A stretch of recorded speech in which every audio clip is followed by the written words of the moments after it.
Bonjour les amis. Euh, je, Comme je te l'ai expliqué la semaine dernière, il faudrait qu'on fasse. Je t'ai demandé de faire une activité sur la plateforme Khan Academy. Et là, je te reviens encore une fois avec une petite capsule dans laquelle je t'expliquerai et tu vas suivre cette vidéo les démarches, les étapes que tu dois suivre une par une pour que tu puisses réaliser correctement l'activité en question. Donc je te rappelle, avant cela, je te rappelle que le but de ce travail, c'est de t'amener quand même à te familiariser avec les ressources en mathématiques notamment qui sont en ligne et, euh, et puis à ce que tu saches, à ce que tu prennes conscience quand même qu'elles existent, qu'elles n'attendent que toi. Donc voilà. Donc la première chose que je te demanderai de faire donc, quand tu auras à faire l'activité, c'est de te rendre sur euh, ton navigateur, puis de taper l'adresse de la plateforme, khanacademy.org. Et comme tu peux le voir sur écran, euh, tu vois une fois que tu es sur le site, donc tu rentres carrément sur la plateforme. Sachant que moi, je suis déjà connecté, et toi, si tu as bien regardé le tutoriel le premier tutoriel que je t'ai mis dans la rubrique élève, donc je t'ai demandé quand même de te créer une session. Donc une fois sur la plateforme, donc dans le domaine des mathématiques, parce que Khan Academy n'enseigne pas, ou elle contient beaucoup de ressources, entre autres les mathématiques. Nous, ce qui nous intéresse dans euh, cette activité-là, ce sont les mathématiques, et plus exactement donc de l'arithmétique. Et dans l'arithmétique, on va chercher le domaine ou le sous-domaine des fractions. Voilà. Une fois Une fois qu'on est rentré dans la chambre des fractions, pour faire une petite image, donc on va voir que les fractions, que le domaine des fractions est subdivisé lui-même en plusieurs concepts. Donc nous, comme je l'ai expliqué, on va s'intéresser uniquement à une seule portion des fractions, ou un seul concept, à savoir celui de la comparaison des fractions. Donc on va naviguer jusqu'à au comparer des fractions ici. Donc on clique dessus et ça nous donne le chapitre qu'on voulait avoir. Donc, ça va la comparaison des fractions. Comme tu peux le voir sur écran, donc, la fenêtre qui va t'apparaître sur ton écran, donc, elle est composée de deux blocs. Donc il y a un premier bloc, celui-ci, qui est composé de plusieurs vidéos ou de vidéos mini-leçons sur chacun des concepts, des sous-concepts euh, de la comparaison des fractions. Et le bloc droit,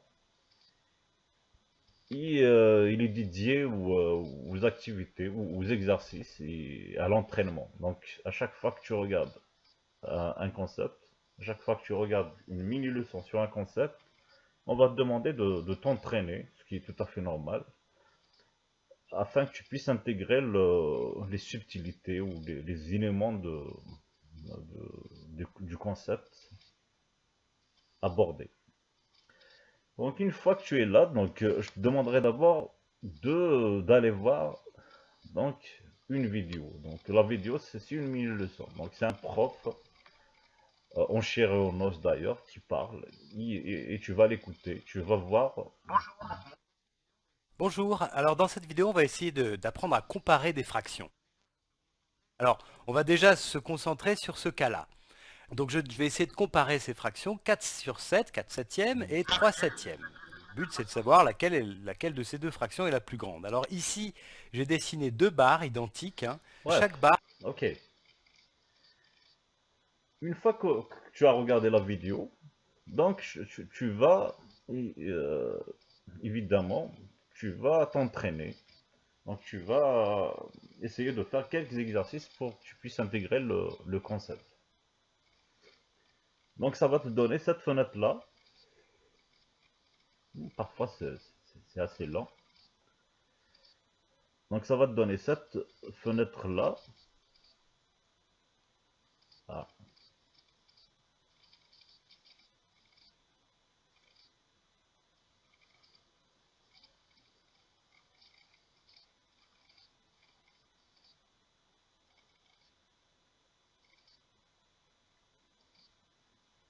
là, euh, j'ai dû faire. Attends, je vais revenir en arrière. Donc on va changer de. On va, on va cliquer sur le deuxième exercice. Là, on nous demande de comparer des fractions qui n'ont ni le même numérateur ni le même dénominateur. Ok. Donc ici, on nous demande de savoir si 4 deuxièmes est plus grand, plus petit ou équivalent, égal à 5 troisièmes. Ici. Donc ici, tu vas sélectionner la bonne réponse. Donc nous, je vais le faire au hasard. Donc je vais cliquer sur le premier. Voilà. Et ensuite, je vérifie ma réponse. Bien. Donc là, ça me dit que la réponse est bonne. Donc je passe. Je fais à la question suivante. Ici, on me demande si 3 dixièmes, de comparer 3 dixièmes et 1 sixième. Bon, on va répondre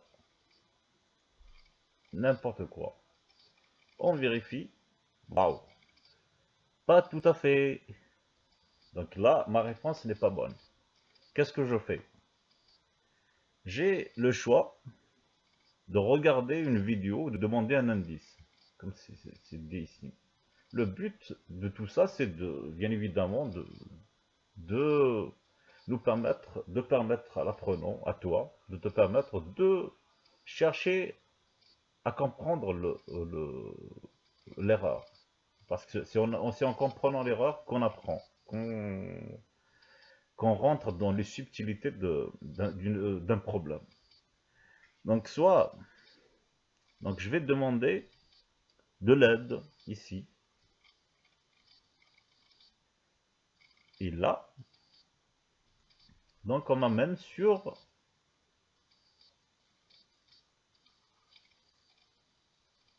On essaye de m'expliquer par des schémas. Maintenant, on peut comparer les aires des portions colorées. Donc, on essaye de m'expliquer par des schémas, c'est quoi un sixième, c'est quoi l'équivalent de 5 trentièmes. Donc, on essaie de m'expliquer. Donc, si soit tu as ça comme choix, sinon, si tu n'arrives pas à comprendre malgré tous les indices qu'on t'aura donnés, donc tu peux aussi, tu as la possibilité de retourner à ton prof virtuel ou à ton prof, tes leçons, tes mini-leçons en ligne pour les revoir et pour comprendre, pour essayer de comprendre où est-ce que tu n'as pas cisé la subtilité du concept. Voilà. Donc à la fin de l'activité, je te demanderai de me faire une rétroaction, de me dire comment est-ce que tu as vécu l'activité. Je te demanderai de me faire deux sortes de rétroactions, donc une vidéo obligatoire. Donc tu peux le faire sur n'importe quel support, YouTube, avec ton téléphone, sur Vimeo, Novio, Sungate, n'importe quel moyen d'enregistrement vidéo. Et je te demanderai aussi de remplir les énoncés que j'ai mis dans un gabarit de rétroaction dans la rubrique élève. Et là, tu as la possibilité de remplir un formulaire Google. Et tu n'auras qu'à cliquer sur le bouton qui va t'amener sur le formulaire, ou bien de télécharger les questions et puis de répondre sur, de répondre soit manuellement, soit sur Word, et puis d'envoyer tes réponses. Voilà, merci les amis.